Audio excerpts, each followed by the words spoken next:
KGF-ലെ Rocky ബൈയില്ലേ, ആളുടെ പുതിയ സിനിമയുടെ ട്രെയിലർ യൂട്യൂബിൽ ഇറങ്ങിയിട്ടുണ്ട്. ഏത്? ആ അമ്മയ്ക്ക് വേണ്ടി സ്വർണ്ണം മുഴുവൻ എടുത്ത പയ്യന്റെയാ? അത് തന്നെ അമ്മ. നല്ലൊരു പയ്യനാ അത്. അമ്മയ്ക്ക് വേണ്ടി ഇത്രയൊക്കെ ചെയ്ത പയ്യനല്ലേ. എന്തായാലും അവന്റെ പടം ഒരു ഫാമിലി പടായിരിക്കും. ഇപ്രാവശ്യം എന്തായാലും റോക്കി ബൈ നമ്മളെ കരയിക്കും. അതുപോട്ടെ, നീ ട്രെയിലർ കണ്ടിരുന്നോ? അയ്യോ, കണ്ടില്ല എന്ന് പറഞ്ഞ നാണക്കേടാവല്ലോ. ആമേ, ഞാൻ 10 വട്ടം കണ്ടു. പൊള്ളി സാധനം. അതെയാ? അന്നൊന്ന് വെച്ചെന്നെ, ഞാനും കാണട്ടെ. ഓ, ഹോളിവുഡ് ലെവലുണ്ടല്ലോ. ഇപ്പൊ അണ്ണൻ വരും, നോക്കിക്കോ. എന്താ കാറൊക്കെ കുലുങ്ങുണ്ടല്ലോ.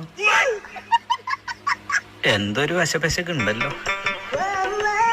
ഓ, മഹാപാപികള് ട്രെയിലർന്ന് പറഞ്ഞ ഏപ്പടാണല്ലോ ഇറക്കി വെച്ചു കൊടുക്കുന്നത്. ഈ അവരാതാണോടാ നീ 10 തവണക്ക് മേലെ കണ്ടത്? അല്ലമ്മ, നമ്മുടെ റോക്കി ബൈ. നീ